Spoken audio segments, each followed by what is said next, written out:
Don't woke it up. Don't woke it up. Don't woke it up. Don't woke it. Don't woke it up.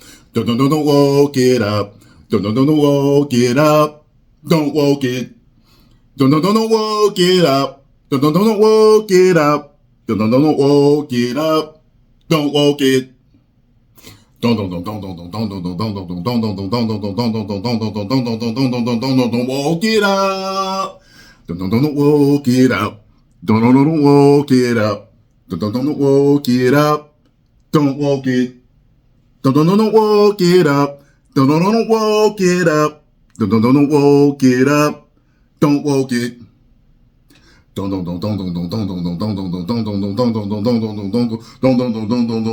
woke it up. Don't woke it up. So, I have a pumped block finger. I got a pumped band finger.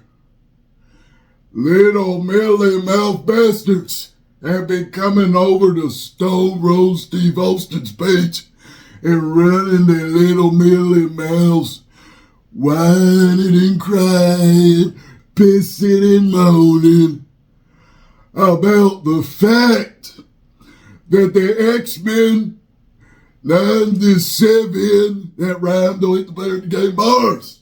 I got that from my good friend Tyrone Magnus. Is most likely going to be filled with a whole lot of trash. So, and I was blocking all day. What? Blocking. What? Blocking. What? Blocking. What? Blocking. You piece of trash. You know, come over to Stone Road Steve Austin's channel and run your mouth. Because you get your ass whipped with the block button. You don't disrespect YouTube's toughest son of a bitch. So, people were sending me this because they were like, yo, like, straight up. Like, I already knew this, that they never were originally woke. And sometimes they would, you know, tackle certain issues. But all comic books have done that. But one of the differences is that when you're talking about the ideology these days, it's front and center, no matter what. That's all it's about, beating you over the head over and over and over and over and over again. That's all that matters. It's all they talk about. It takes precedence over story, over characters, over storytelling fundamentals, over the fundamentals of the characters. It's preachy, preachy, preachy, preachy, preachy. It's like a damn religion. We all know this. Okay. So, the great young Ripper 59, Eric July, who I'm extremely proud of, not just as a black man, but as a man. This man built his own comic book company from the ground up. Multi-millions of dollars in sales, in spite of people running their mouth, talking trash about him. He went totally against the grain that the big machine is going in and showed them this is what people want. This is what most comic book readers want and most people want. They just want great entertainment. I've seen him destroy people in debates. The man is extremely knowledgeable in comic books. I would say he's probably more knowledgeable than 99% of people, period. And I've seen a lot of people on YouTube talk comics. He's really good. He's up there at that top echelon. You know what I'm saying? So, let's see what he has to say about the social justice myth. I may want to pause this. So let me screen record this. By the way, get over to Young Ripper. Tell him Tyrone Magnus sent you and subscribe. sure the volume is up. Yeah.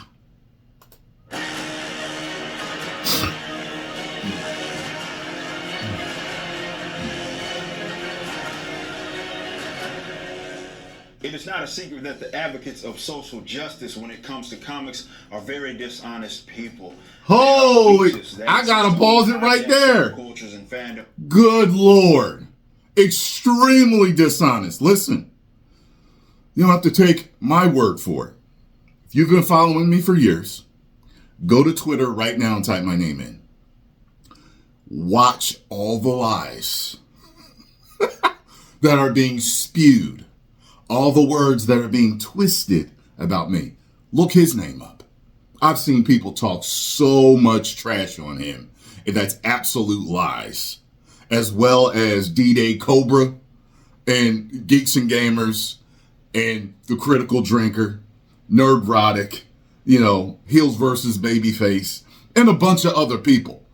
Like, just mainstream celebrities, I've seen people online lying about them. Just lying. This is how, never mind. So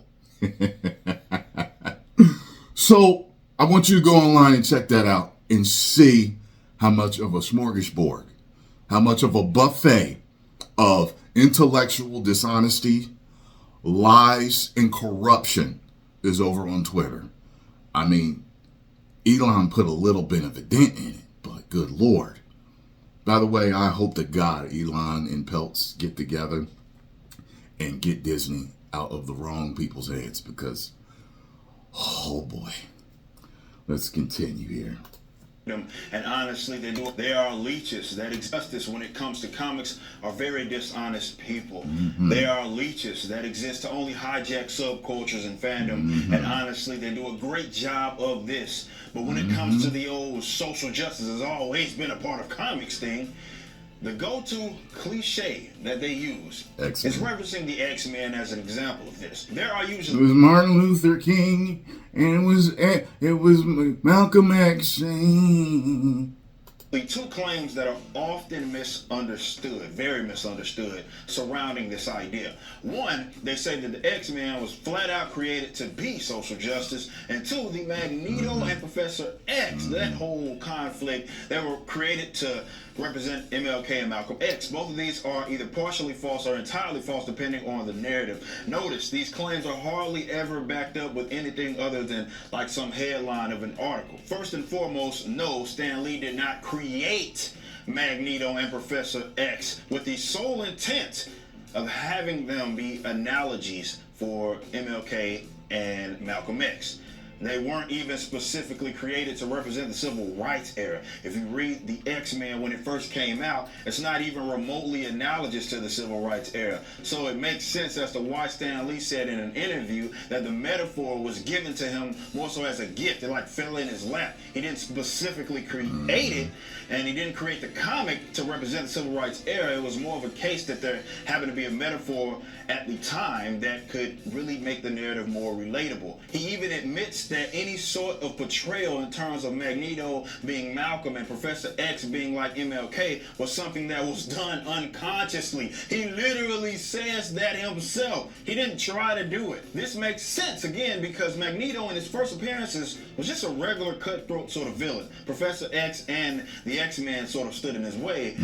He was a supremacist in a sense. He had intentions on ruling the world and the lesser humans, not any sort of common goal with Professor X. Don't take my word for anything. Just go read the comics starting in 1963 up until really the damn 80s. To say that they were specifically created to be metaphors for the civil rights era is not only lazy, it's flat out and verifiably false. It wasn't until the 80s when Magneto became more of a villain that people sort of tried to sympathize with, and he had that past intertwined with Professor X. That was actually a bit of a retcon. So if the SJWs read comics, which they don't, they'd understand this. Chris Claremont's era of X-Men is way more analogous to that era, but even that isn't specifically referenced to the Civil Rights era.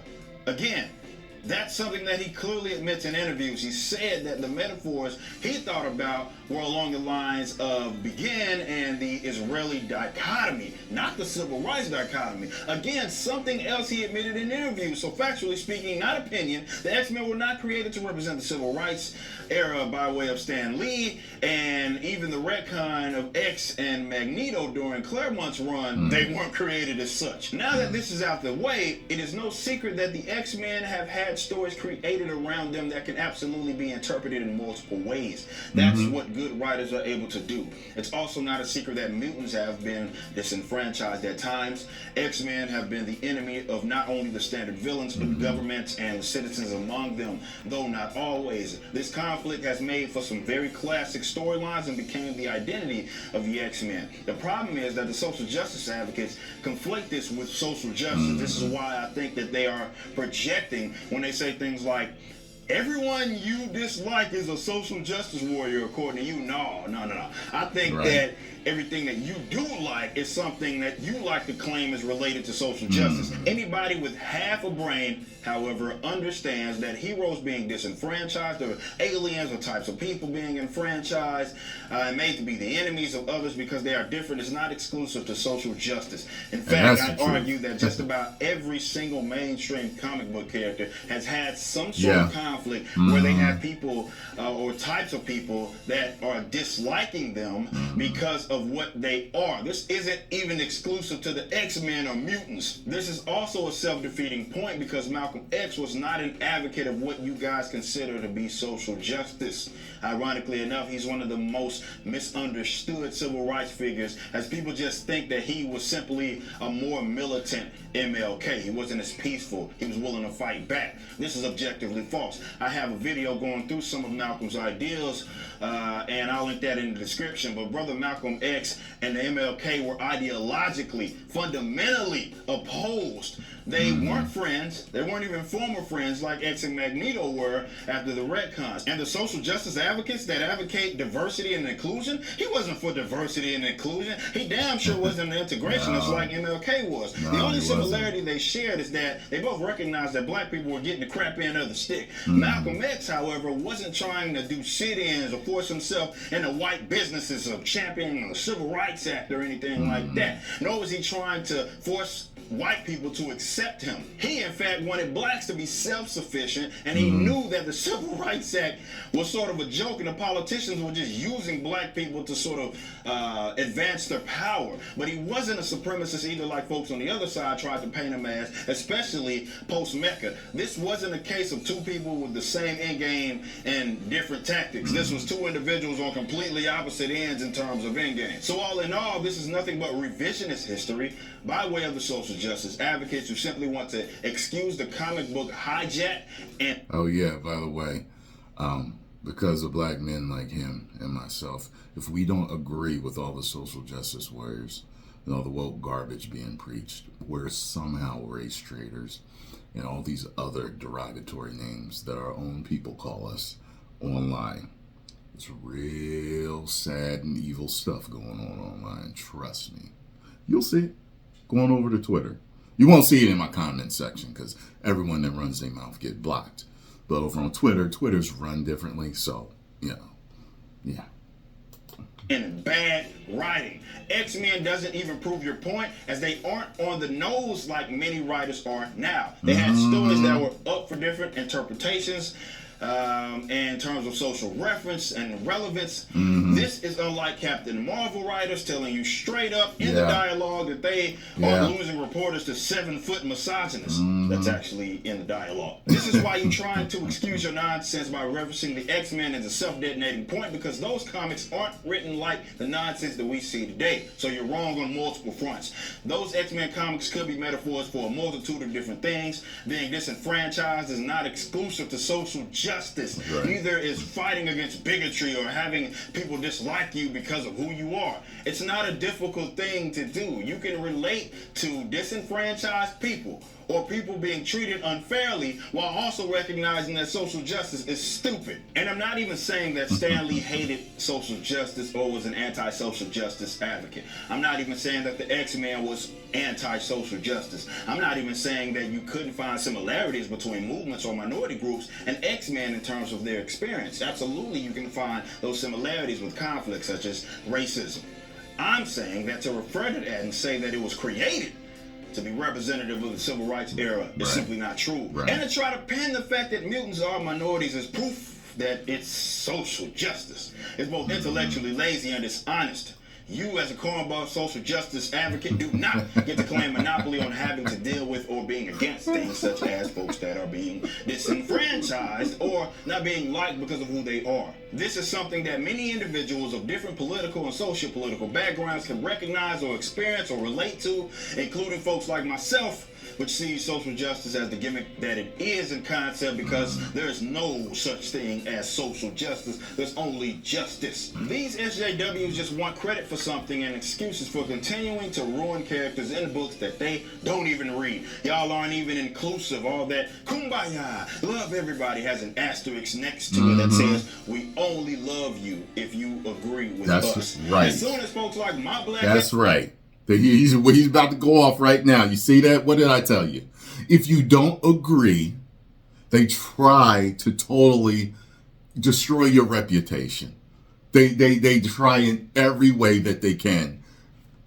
Go to Twitter right now. They don't care. They are liars when they tell you, oh, we're so inclusive. Oh, to love everybody, diversity, all this stuff, right? It's funny because they're ageist against me, and because I've gained weight over time, they also body shame me. All right? I thought you were inclusive. I thought you were, wait, social justice, I thought you were against ageism. I thought you were against body shaming. Yes, I'm 46, and I look better than most 46-year-olds, period, point blank. People can't believe it. I know, and I'm going to continue to age well, because I know stuff that you don't. And I can't, trust me. Don't be mad. Don't be mad. And as if that's an argument. He's 40 talking about this. Wait, what's your point? I don't understand. What? How does that make any sense? It's 40! There are people much younger than me that talk about how this stuff is garbage. And much older than me that talk about how this stuff is garbage. What are you going to say? This guy's 14 and talking about this! This guy's 21 and talking about this! They've got to be high schoolers. Those are like high school kind of attacks, high school comebacks and stuff like that. So let me run this back for a split second, see what he had to say, because that's the truth. It's our way or the highway. We'll attack you if you don't agree with us on movies, comic books. By the way, manga is destroying American comic books because they don't have all that trash in their comic books. Their manga. Anyway. Says something that is against the narrative. Trust me, y'all are quick to sling out those racist connotations. Oh, yeah. Yeah, being called all type of N-words. And yeah, but they love everybody. They're so inclusive. But they're not inclusive to people that have different opinions. But they are violent in their rhetoric. And, when you hear about the stuff that some of these people have done, it's just like, wait a minute, this is all over entertainment. I'm passionate about my entertainment, but there's no way I'm willing to try to destroy someone's reputation or hurt them in some form or fashion or whatever because they disagree with me. That's a really sick attitude. Because, I don't behave like SJWs think black people should behave. You motherfuckers ain't special, and you're raging hypocrites. And while that may be like they think we're supposed to like everything that puts a black person in it. everything that puts a black person in it isn't good. Like there's just this broad stroke that they're painting this idea with. Anything that has a black person in it is good. Wrong. My opinion, what isn't my opinion, is that some of you are just flat out lying about the history of the X-Men. Yeah. Before this video ends, I want to also add that I think that it's very important that you oppose the SJWs who try to go out of their way to make it seem as if being an advocate of social justice is exclusive to being against racism or bigotry and things like that. It is that line of thinking that allows them to try to say that somebody's racist or somebody is sexist simply because they disagree with social justice, or worse, because they simply disagree with an SJW. Oh, there we go, baby. Good job. And I want you to know I found this from Stan Lee. And this is from 6 years ago. And he talks about having certain political situations in different races in his stories.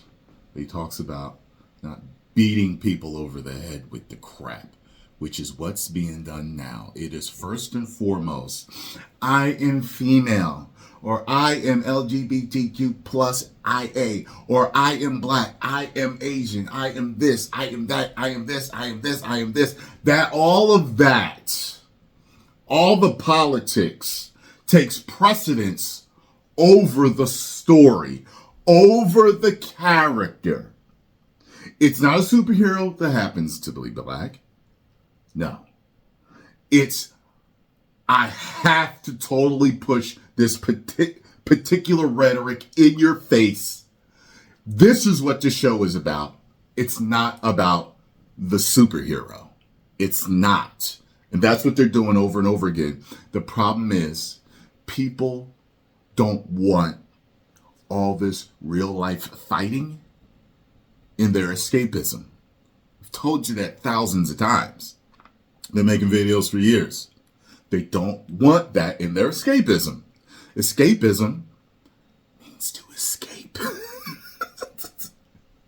Escape the garbage that you are being fed on a daily basis in the media that you don't want. That's why I almost never watch the news. And I watch the news now more than I ever had, because of you guys sending me stuff and, certain things I'm looking into. You should be knowledgeable on certain things going on. However, I'm not obsessed with the news because the majority of it's bad. And it's a shame because now the news that I even report on, the majority of it's bad. Because right now, in this frame of time, the majority of things that are happening in media, everything from comic books to movies to video games, everything in between, it's not good. I have to report on it. It's what I do. So, I'm going to fight for it to be good entertainment again. You know what I'm saying? And I can't wait to be happy every single reaction that I do like I used to. But I never changed. My entertainment changed. So let's see what Stan Lee had to say about it real quick. Yeah. I've always tried to do our stories so that it didn't matter if you were of the white race, the black race, the brown race, or whatever. So social issues I try to get in the background or underlaying the plot, but never to the point of letting it interfere with the story or hitting the reader over the head. There you go. And that's exactly what happens nowadays. That's exactly what happens. He did not want to beat you over the head with it or interfere with the story. And that's what they're doing. Lord. It's been almost a little exhausting doing this video, but it's felt really good. Thank you, Eric July, for a great video. Get over there and subscribe, like I said. And rest in peace. The great Stan Lee. 10 million subscribers. Woo!